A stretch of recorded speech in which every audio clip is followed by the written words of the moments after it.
What was the single starfighter that would have saved Palpatine's life? Greetings again, students of the Force, and welcome back to the archives. The other day we made a holocron about the X-Wing, which was perhaps one of Palpatine's greatest military blunders. It was a ship that served the rebellion extremely well during the Galactic Civil War. So well, in fact, that it became oppressively powerful in dogfight scenarios, leading to more Alliance victories in their hit-and-run skirmishes against the larger Empire. While the Empire did what they could to fix this inherent weakness in their starfighter core, they could only do so much with all of the resources being allocated to another weapon. That weapon was the Death Star. However, in that debriefing, we gave a small nod to one highly advanced fighter that could have turned the entire war effort around in favor of the Empire. That fighter is the TIE Defender multi-role starfighter. Simply saying its name invokes the notions of legendary feats of engineering, and had the ship played a part in the Battle of Endor, it is likely that the rebellion would have never made it close to the second Death Star. So join us as we talk about what happened to one of the most powerful starfighters to have ever been created, and how the starfighter literally had the same level of wasted potential as someone like Vader. As a quick side note, for this video we'll be using the Legends continuity or the expanded universe. Following the Battle of Yavin and the destruction of the Death Star, the Empire had to seriously reconsider how they engaged in battle with the Rebel Alliance. By then, they had seen their enemies as a small insurgents that was difficult to track down, but more of a thorn in their side than a real legitimate threat to an empire. Sure, the X-Wing ships were very powerful in space combat, but the Empire overall was unconcerned about the Rebel Alliance, since their larger ship armadas were still basically invincible compared to the smaller X-Wings. In the beginning even, the rebellion was even below the attention of someone like Darth Vader until they got their hands on the Death Star plans. Once they destroyed the Emperor's superweapon though, the game changed entirely. This critical blow shook the very foundation of the Empire's belief in their own sovereignty, and it caused a crack in their invulnerability, which was seen not just by the Empire, but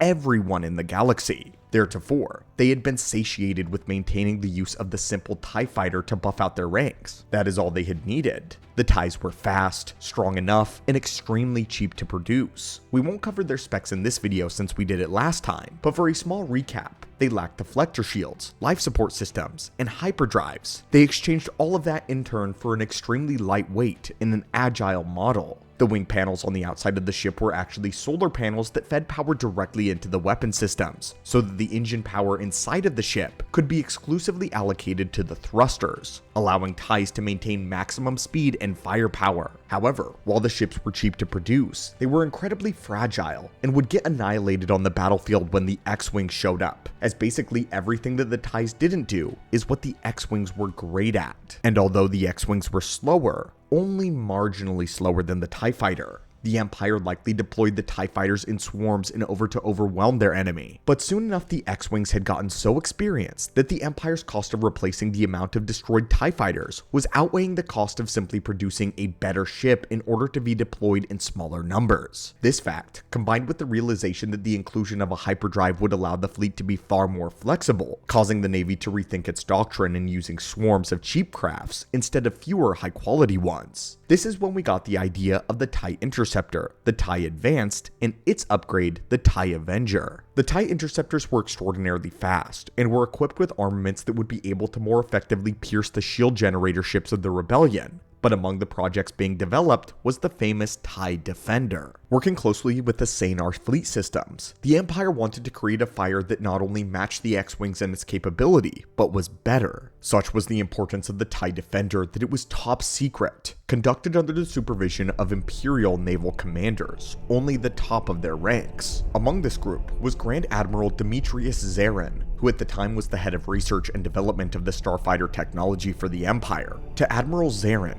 all other TIEs were just seen as a small stepping stone to the TIE Defender. Zarin actually took Darth Vader's customized TIE Advanced and studied it for research for the Defender project, so one may say that Anakin Skywalker's lingering mechanical genius actually aided in the creation of the most elite starfighter ever crafted by the Empire. In order to make the ships, the Empire distracted the rebellion by making them believe that the TIE Interceptor was their newest experimental model. And while those ships did give the Alliance pilots a run for their money, they had no idea what was truly waiting for them with the Defender. Sanar Systems followed specific Imperial instruction in developing the Defender. Among them was the requirement that the fighter would exceed the mission capability of a flight group of 4 standard TIE fighters. This was extremely important because the price of a TIE Defender was 5 times the cost of a regular TIE. Regular fighters were a modest 60,000 credits each, but a single TIE Defender was a whopping 300,000 credits. The Empire needed to be sure that it was an investment that was worth it, and they needed to ensure proper return. But now that we've talked about its inception, what about its specifications? First off, the Defender had the most advanced propulsion system in this entire era, making it the most agile ship to exist. While the design continued to be used with the twin ion engine that gave the namesake of the TIEs, it was upgraded to the PSZ 9.7 model. This model was 40% faster than the already breakneck speed of the standard TIE fighter. Its triple wing design allowed for 3 arrays of maneuvering jets as well, which allowed it to move and change direction at extremely high speeds. Just as a picture for how well it could move, there was a unit system for rating the maneuverability of starships. This unit was called the DPF.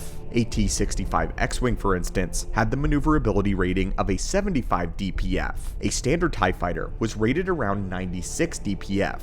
The TIE Defender, though, was rated at 110 DPF. Combined with its intense speed, it was the most agile fighter in production. Adding to this, it was a hyperdrive which allowed it to operate independently of all other capital ships. The TIE Defender's weapon systems made it extremely versatile for dogfighting, infiltrating, bombing, or really any situational mission that it was required for. The armaments gave it the capability to take on multiple enemy fighters, as well as the armed freighters frequently used by the Alliance at this time.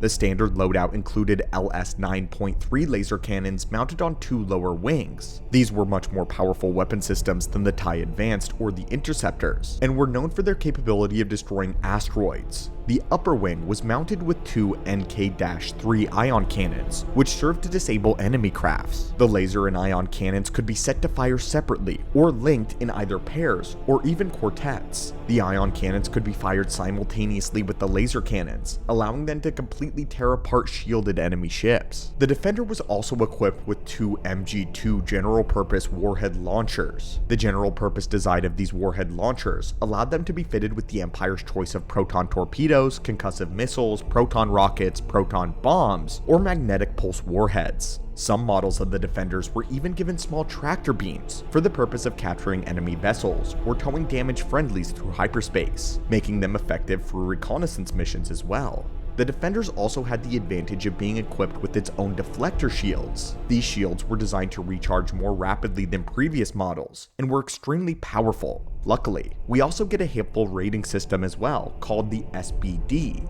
The X-Wing shields has an SBD rating of 50, but the TIE Defender is twice as good, with an SBD rating of 100. The inclusion of a third wing was not merely aesthetical, but provided additional solar power in order to increase the ship's range and energy. This allowed weapons and shields to be charged with minimum loss of power to the propulsion system, making it go just as fast without sacrificing power.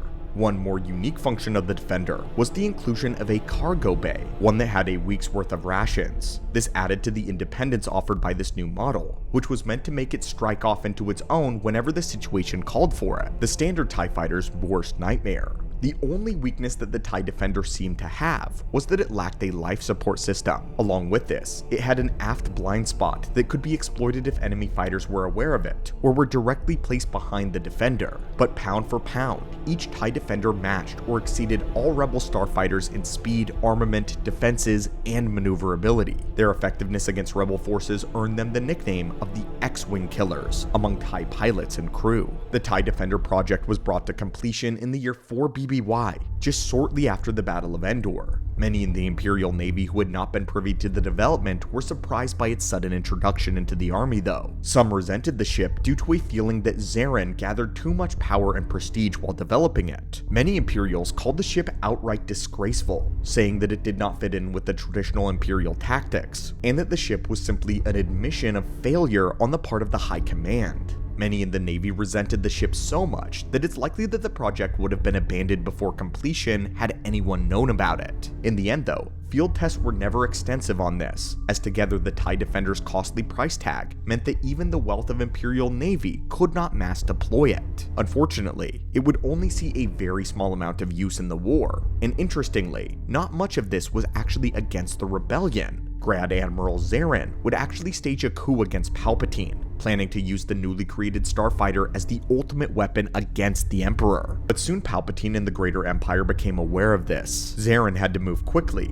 and attempted to sabotage the TIE Defender production, as he destroyed many bases where the TIE Avengers were going into production and nearing completion. Although the Empire couldn't stop him, they were able to use his own TIE fighters against him, as many of the Defender prototypes were delivered into the hands of Grand Admiral Thrawn, Zarin's worst nightmare. During all of the infighting, rebel pirates had infiltrated the Navy and stolen the design plans for the Defender prototypes. The pirates began making plans of manufacturing their own version of the ship, creating the possibility of absolute havoc in the galaxy. Thrawn and Palpatine then came together to decide that the TIE Defender presented more danger to them than stability to the Empire that it was worth, and Thrawn and Palpatine shut down as much production of the ship as they could to destroy all enemy use of it. Zarin and Thrawn, though, continued to use the fighter in their own respective campaigns against one another until the end of the Galactic Civil War. After Zarin's failed uprising, though, the Defender was used extremely sparingly in the Empire. It saw some action during Darth Vader's invasion of Mygeeto, as he kept a squadron of them aboard his own Super Star Destroyer. Vader had always appreciated the oppressive and the independent design of the TIE Defender,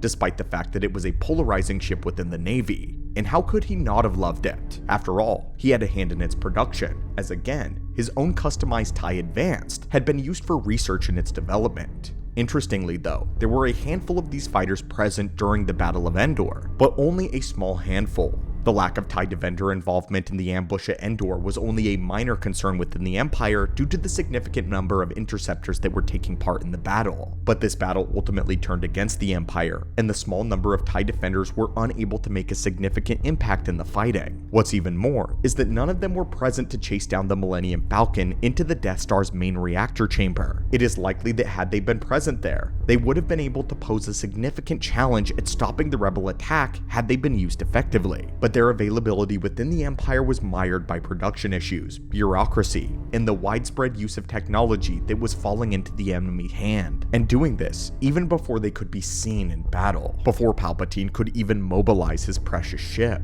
The ship likely would have stopped the Rebel Alliance that day, would have saved the Emperor's life, and this truly indicates Vader levels of wasted potential. If they were able to mass produce the TIE Defender, the war would have essentially been over, but it was too powerful, and Palpatine had bred too much infighting and selfishness into his empire, that the second any of them saw any real substantial power away from the Emperor, they claimed it without a second thought. This was the empire that Palpatine designed, one of deceit, hatred, and pure selfishness. The same selfishness that destroyed the Sith of old. But anyway, friends, this was the legend story of the TIE Defender, the single most advanced starfighter unit that the galaxy had seen. But tell us, what do you think of the Defender? Do you believe that the Empire had good reason for reducing its use after it was used against them so often? Or do you believe that they should have bet all of their chips on this new model as soon as it was completed? As always, my friends, thank you so much for joining me in the archives here today, and as always, may the Force be with you.